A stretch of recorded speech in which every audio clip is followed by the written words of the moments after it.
The night the screaming stopped, the old farmhouse on Willow Creek Road sat in a silence, so thick it felt alive. Wind pressed against the warped boards, rattling them like bones, while the field stretched empty beneath the bruised sky.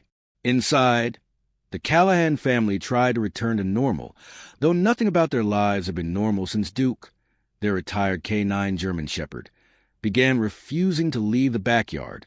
He sat at the same patch of dirt, unmoving, as if he knew something buried there that no one else dared to face. If you find yourself holding your breath through this story, consider sticking with us for more. It helps keep these quiet but haunting tales alive. The Callahan farmhouse was the sort of place that always seemed caught between seasons. In summer, the air smelled of warm earth and old hay, but by late September, a damp chill lingered in every room, the kind that crept into the bones. Michael Callahan felt it more than most. He'd inherited the place from his father, the peeling shutters, the sagging porch, even the debts. His wife, Rachel, had argued against moving back. She wanted the kids raised in town, closer to school, closer to people. But Michael, stubborn as oak, believed the family needed roots. Now, roots were strangling them. Duke was lying in the backyard again, his massive body still as stone. Michael watched from the kitchen window, a cup of coffee cooling in his hand. The dog had been there since dawn, nose pressed close to the ground. Is he sick?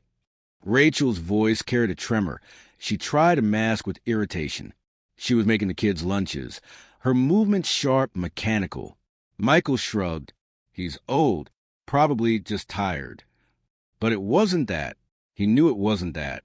Duke had been a police dog once, trained to find things most people never wanted found. Drugs, explosives, bodies.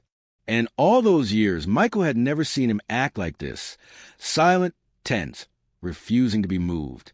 9-year-old Emily padded into the kitchen, her hair tangled from sleep. Dad? Duke's crying again. Michael stiffened. What do you mean? Last night, I heard him. She rubbed her eyes. It wasn't barking. It was like when people cry. Rachel froze with a knife in her hand, peanut butter thick on the blade. Michael, I'm telling you, something's wrong with that dog. Michael set his coffee down harder than he meant to. He's fine. But even as the words left his mouth, he glanced back at the yard. Duke hadn't moved an inch. That evening, after the kids were in bed, Michael went out with a flashlight. The beam cut across the yard, landing on Duke. The dog's ears twitched, but he didn't rise. He only pressed his paw against the dirt, slow and deliberate, like he was pointing. Michael knelt.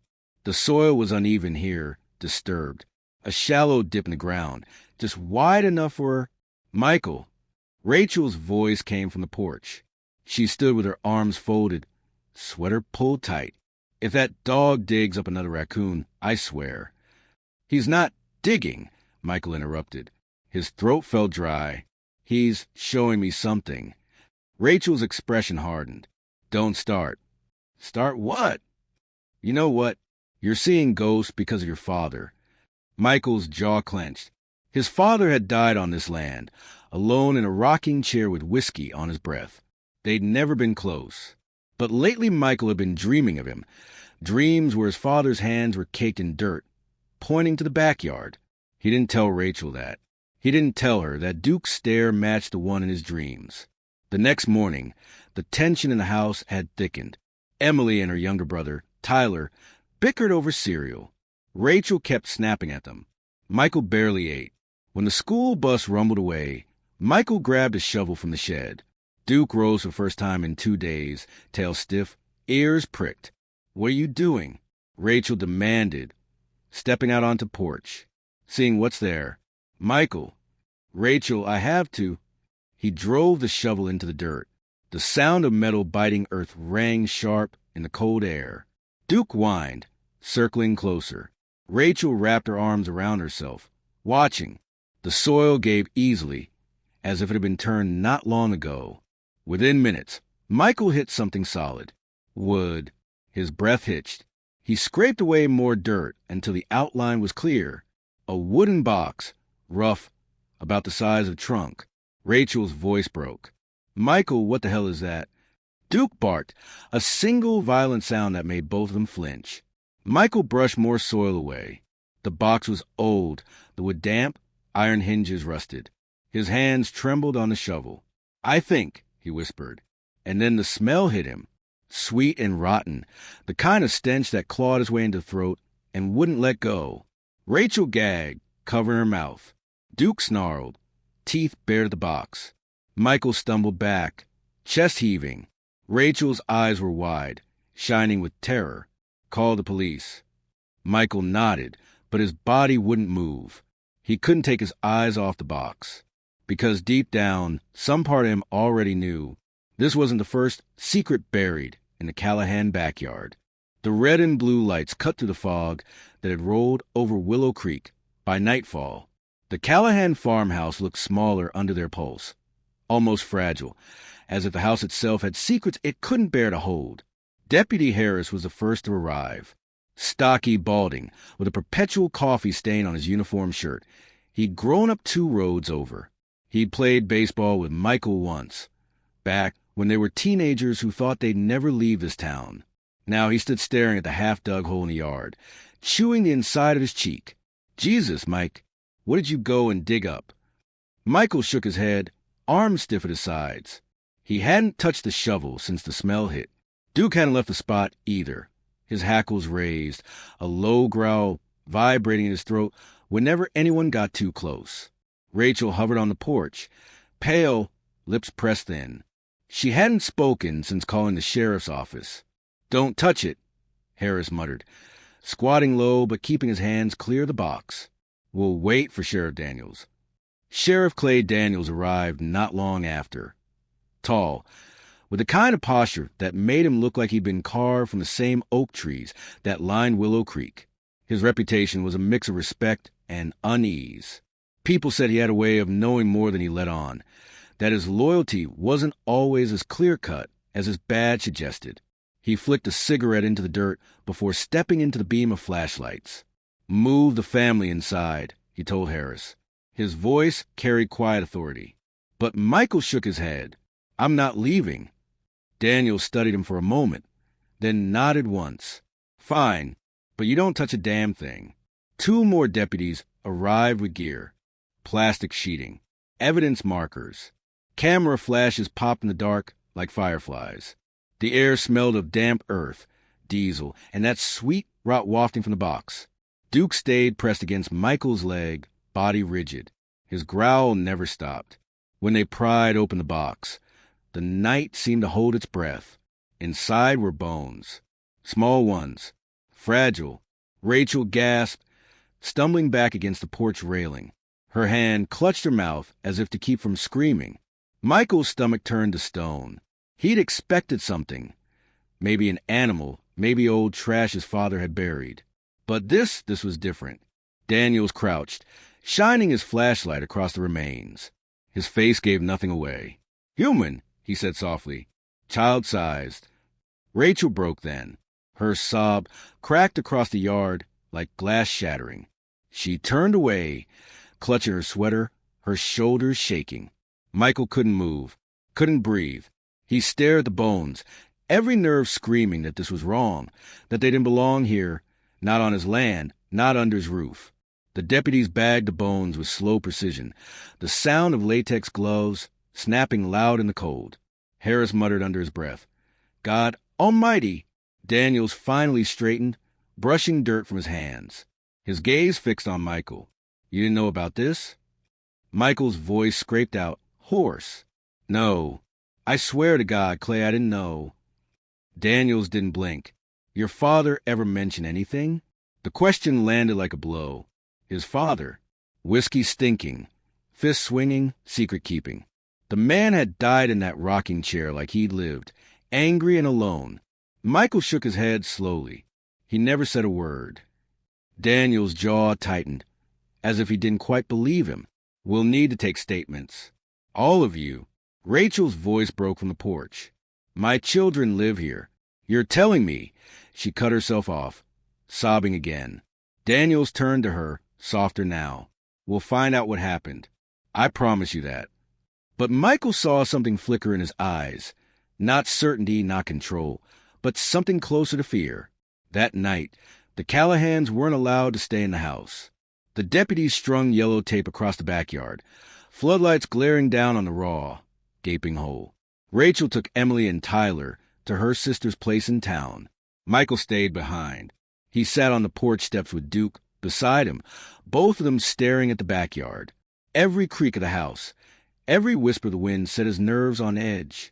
His father's voice haunted him, memories he'd tried to bury now clawing to the surface. Some things don't need explaining. Boy, some things stay where they're put. Michael pressed his hands against his face. He couldn't shake the thought. What if his father had done this? Around midnight, footsteps crunched across the gravel drive. Sheriff Daniels. Alone. Michael stood, wary. Thought you were done here.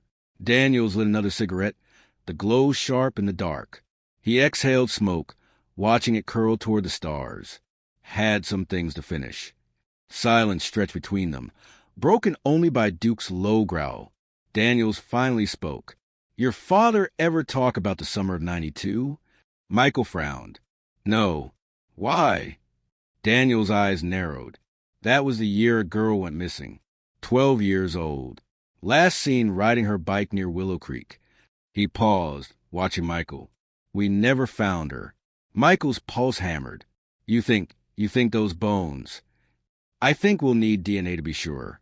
Daniel's voice was calm, but the edge was unmistakable. But I also think your father knew more than he let on. Michael's chest tightened. If your tribe pinned this on him. Daniel stepped closer, his face shadowed. I'm trying to find the truth. Whether you like it or not, it's buried in your backyard. He flicked his cigarette into the dirt, grinding it under his boot. Get some rest, Callahan. You're gonna need it. And then he walked back into the night, leaving Michael with nothing but questions, the stench of earth and death still hanging heavy in the air. Inside the house, Michael couldn't sleep. The kids' rooms were empty, too quiet. Rachel's side of the bed was cold. Every sound made him flinch. The creak of the rafters, the sigh of the wind. And Duke. Duke wouldn't stop pacing the hallway, ears pricked, growl rumbling low, as if the danger wasn't gone, as if there was still more buried. Michael sat on the edge of the bed, head in his hands, while the truth pressed against him like the weight of the entire farmhouse. Whatever was happening here, it hadn't ended with that box. It had only just begun. The morning after the discovery, the Callahan farmhouse looked like a crime scene from a bad dream. Yellow tape fluttered in the wind, and muddy boot prints scarred the yard where deputies had worked through the night. Rachel hadn't returned with the kids. Michael told himself it was to protect them, but deep down he knew the truth. She didn't trust this land anymore. Maybe she didn't trust him either. Duke stood in the doorway, eyes locked on the backyard, as if daring the ground to give up more secrets. His fur bristled whenever Michael came near the hole. Michael muttered under his breath, What else are you trying to tell me, boy? The dog didn't blink. By noon, Sheriff Daniels was back, this time with 2 state investigators in dark suits. Their presence shifted the air. This wasn't a local matter anymore. They questioned Michael at the kitchen table, their pens scratching like knives. Where had his father been in '92? Did he remember strange visitors? Missing tools? Anything buried on the property before? Michael's answers were hollow. He kept to himself. He drank. He yelled. He was a bastard, but he didn't. One of the investigators cut him off. You can't vouch for what he did when you weren't looking. Michael's jaw tightened, shame burning hot. No, he couldn't. From the porch, Rachel's sister's car pulled up. Rachel stepped out, her face drawn, kids in the back seat. She walked to the door, stopping short when she saw the men in suits. Rachel, Michael breathed, standing. Her eyes were hard, rimmed red. I'm taking the kids somewhere safe, away from this house. Michael's chest hollowed. Rachel, please. This isn't me. She cut him with a whisper. I don't know who it is anymore. That night, after the officials left, Michael sat alone at the kitchen table, nursing a bottle of bourbon he hadn't touched in years. The house creaked with the weight of silence. Then Duke began barking. Not the warning bark, not the startled one. This was sharp, urgent. the bark he'd used on a force when he'd cornered something dangerous. Michael stumbled to the door. Duke was at the far edge of the yard, digging furiously at another patch of dirt. His paws ripped through soil, spraying clumps behind him. Michael's stomach turned cold. No! He rushed forward, grabbed the dog's collar. Stop! Enough! But Duke twisted free, pawing harder, and then his nails hit wood again. Michael dropped to his knees, heart hammering. He scraped dirt away with his hands until the outline appeared, another box, smaller this time, buried deeper. When he forced it open, what lay inside stole his breath.